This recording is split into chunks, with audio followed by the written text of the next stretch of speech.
What's up guys, welcome to your 14th Photoshop tutorial, and in this tutorial I know it's going to be an exciting one because we're going to be talking about blurring an image. Now unlike last time where we contrasted it, blurring pretty much like kind of blends all the pixels together to give it a nice blur. So the first blur I'm going to be going over three of the most useful ones. The other ones are kind of repetitive, but anyways, I'm going over three, so get ready for it. Go ahead and select a layer. I have this sign layer selected. In fact, I'll zoom up a little bit more. There we go. And the first one we're going to be over is called the Gaussian blur. So go ahead and put filter, and make sure you got your layer selected. Filter, blur, Gaussian blur. It's one of the ones in the middle. And this is probably one of the most useful blurs, and the one that gives you a quick control over your blur. Now the radius is pretty much the amount of blur you have right there. So anytime you see radius in the settings, it's pretty much the amount of blur. And as you can see, blur does pretty much exactly what you think it's going to do, blur your image. So that's one way to blur your image, and probably the one we're going to be using the most. There's another blur that I use quite frequently, filter, blur, motion blur right here. And what this does is it gives you the appearance that the camera was moving during the time where you took this image or took this photograph. So the distance is pretty much exactly like you think it would be. It pretty much would be the speed of the car or whatever when you're moving. So for example, when I went this morning to the library to get the book Along Came a Spider by James Patterson, and they didn't have it, so I was mad, and then I asked how many people before me, and they said 5 people are on the waiting list.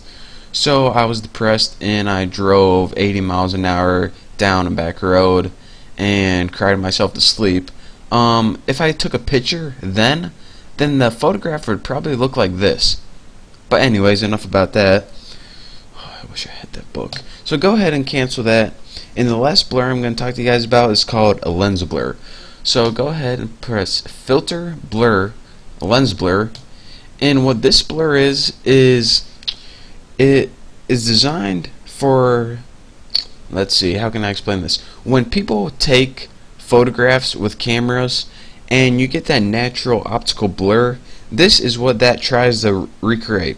So you have a bunch of settings here. I'm not going to go over all of them because some of them are useless.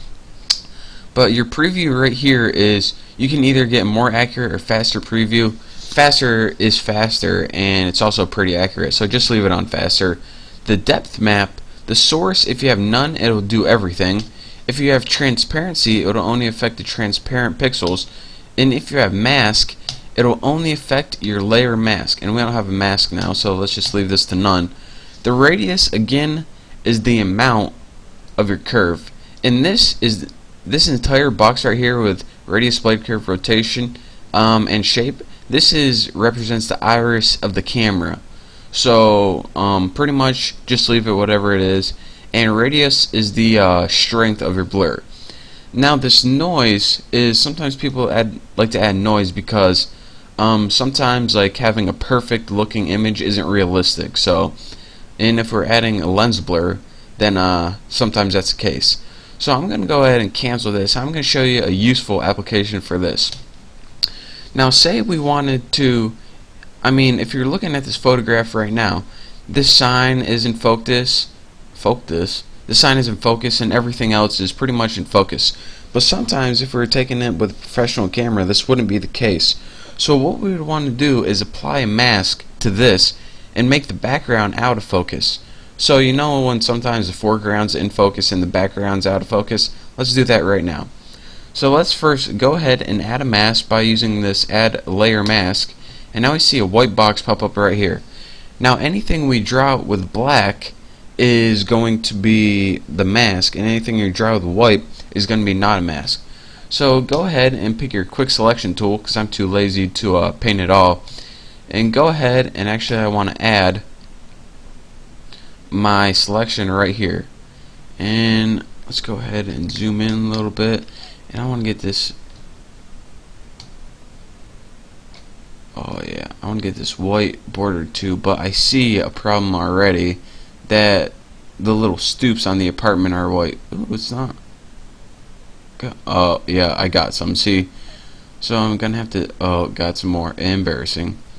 So once you select all that, and you also probably want to select this pole too, then you can go ahead and deselect your selection right here. So let's go ahead, deselect, deselect, deselect, and deselect, and one more. Damn. And now let's go ahead and paint this all black. So make sure we have black selected, and in our paint bucket tool, we'll go ahead and paint this black. Actually turns out white, but if you look in your mask right here, you can see that it's black right there. Now we have another problem. So let's go ahead and we can deselect that by holding down Control and press D.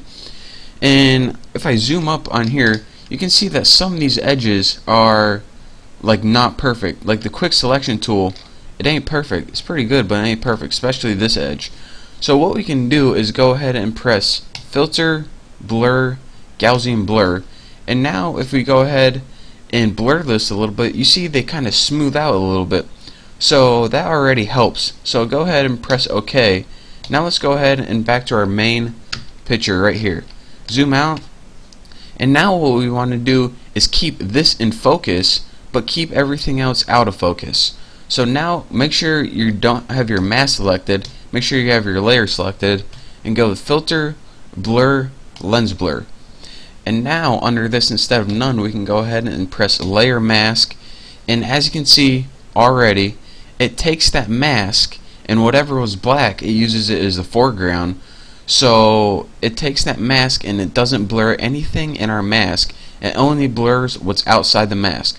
So if I make this radius, make it a little bit stronger, and toggle it off and on, so toggle it off and on, you can really see that this would probably what would happen if you had a camera lens like a professional photographer, which I am not, but I can pretend to be one in Photoshop, and it would bring one object into focus and another object out of focus.